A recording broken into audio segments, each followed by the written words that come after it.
साथियों, आप सभी का इस प्लेटफॉर्म पर स्वागत है। यहाँ पर हम लोग जनसत्ता का एक आर्टिकल है, अस्थिरता की आग में श्रीलंका। यह ब्रह्मदाप अलून जी के द्वारा लिखा गया है। यह आर्टिकल काफ़ी महत्वपूर्ण है।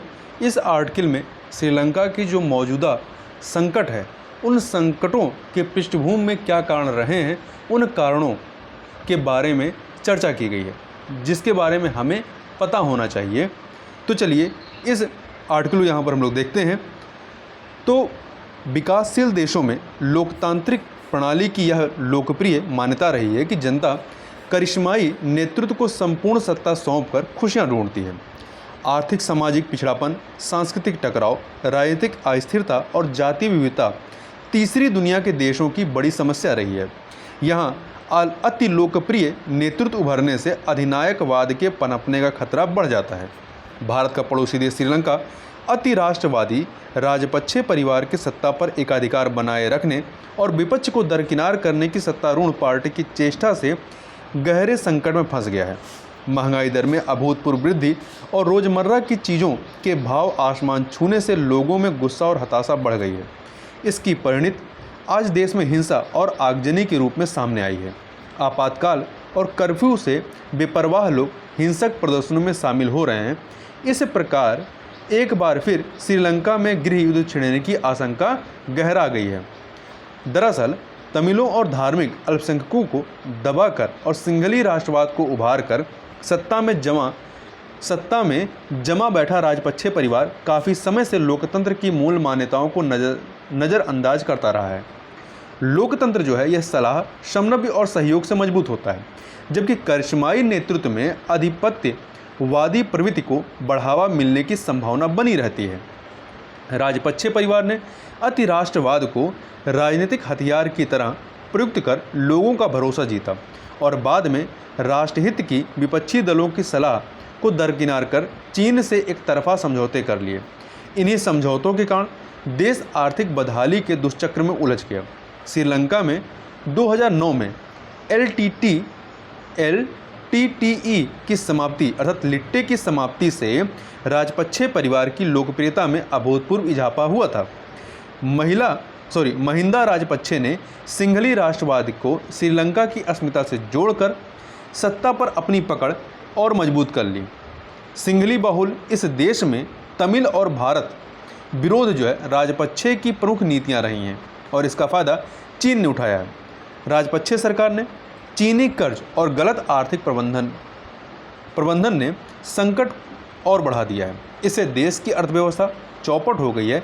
इस समय श्रीलंका चीन के भारी कर्ज तले दबा है।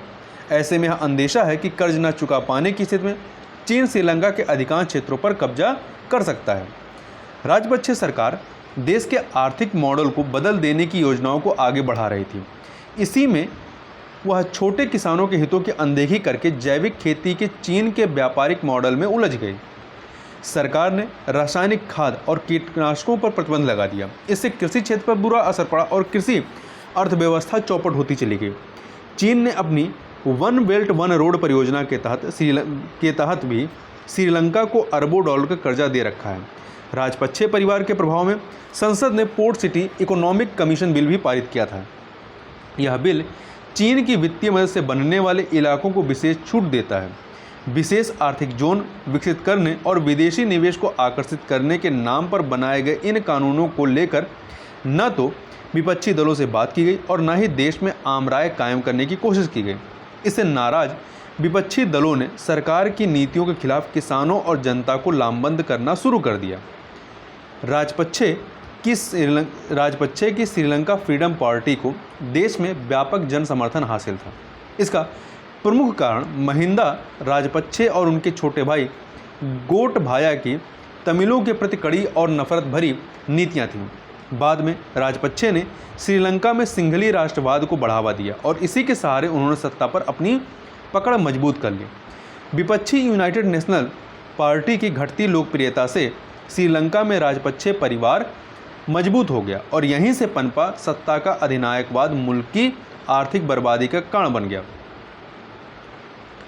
लोग जब सरकार के खिलाफ सड़कों पर उतरने लगे तो सरकार दमन पर उतर आई और इस दमनकारी नीति का असर लोगों के गुस्से के रूप में दिखने लगा। राष्ट्रपति ने आपातकाल की घोषणा की तो इससे पुलिस को बिना वारंट लोगों को हिरासत में लेने और सोशल मीडिया को बंद करने का अधिकार मिल गया। श्रीलंका की बिगड़ती स्थिति का प्रमुख कारण चीन की ऊंची ब्याज दर है। कर्ज लौटाना तो दूर की बात है, ब्याज के भुगतान के लिए भी श्रीलंका को और कर्ज लेना पड़ रहा है। ऐसे में लोक कल्याणकारी योजनाएं बंद हो गई हैं। यह देखा गया है कि चीन अपनी अंतर्राष्ट्रीय विकास परियोजनाओं के लिए जरूरी वित्तीय प्रतिबद्धताओं के लिए अमेरिका और दुनिया के दूसरे कई प्रमुख देशों की तुलना में लगभग दोगुनी धनराशि खर्च करता है। इनमें से ज़्यादातर धनराशि राष्ट्रीय बैंकों से उच्च ब्याज दर के जोखिम पर कर्ज के रूप में ली जाती है। विकास के नाम पर दी जाने वाली इस राशि को लेकर के शुरुआत में यह अनुमान लगाना मुश्किल होता है कि कर्ज से उनकी प्रगति किस हद तक प्रभावित होगी। भारत की तमाम कोशिशों के बाद भी श्रीलंका इस तथ्य को दरकिनार करता रहा है कि भारत से सांस्कृतिक और भौगोलिक निकटता सामरिक दृष्टि से भी उसके लिए ज़्यादा असरदार साबित होती है। चीन के गहरे व्यापारिक हित श्रीलंका में हैं। चीन और श्रीलंका के बीच द्विपक्षीय समुद्री बंदरगाह हम्बनटोटा को लेकर अरबों डॉलर का समझौता भारत की अनदेखी करने की श्रीलंका की नीति के कारण ही हुआ था। श्रीलंका में चीन की अनेक परियोजनाएं चल रही हैं और उसने श्रीलंका को तकरीबन 150 करोड़ डॉलर का कर्ज भी दे रखा है। मध्य पूर्व से होने वाले तेल आयात के रूट में श्रीलंका एक अहम पड़ाव है, इसलिए चीन की यहाँ निवेश करने में रुचि है। भारत के लिए श्रीलंका से मजबूत संबंध सामरिक और सांस्कृतिक तौर पर भी बेहद जरूरी है। श्रीलंका की अस्थिरता भारत की आंतरिक सुरक्षा के लिए भी संकट बढ़ा सकती है। वहाँ रहने वाले तमिलों के भारत से गहरे रिश्ते हैं। वे कई दशकों से श्रीलंका में उत्पीड़न झेलने को मजबूर हैं। श्रीलंका में सिंघल बहुसंख्यकों द्वारा उत्पीड़ित श्रीलंकाई तमिल शरणार्थी भारत में पनाह के लिए आते हैं और इसका प्रभाव भारत के दक्षिणी राज्य तमिलनाडु पर पड़ना स्वाभाविक है, जो ऐतिहासिक रूप से तमिलों की मातृभूमि समझी जाती है। श्रीलंका द्वीप का उत्तरी भाग भारत के दक्षिण पूर्वी समुद्री तट से मात्र कुछ किलोमीटर दूर है और तमिलनाडु के रामनाथपुरम जिले से जाफना प्रायद्वीप तक समुद्री सफ़र छोटी छोटी नौकाओं में आसानी से प्रतिदिन लोग करते हैं। श्रीलंका की आबादी का लगभग 20% तमिल है और वे भारतीय मूल के हैं। भारत के दक्षिणी तमिलनाडु राज्य से इन तमिलों के रोटी और बेटी के संबंध हैं। भारत श्रीलंका को लेकर मित्रवत व्यवहार करता रहा है और आज भी कर रहा है।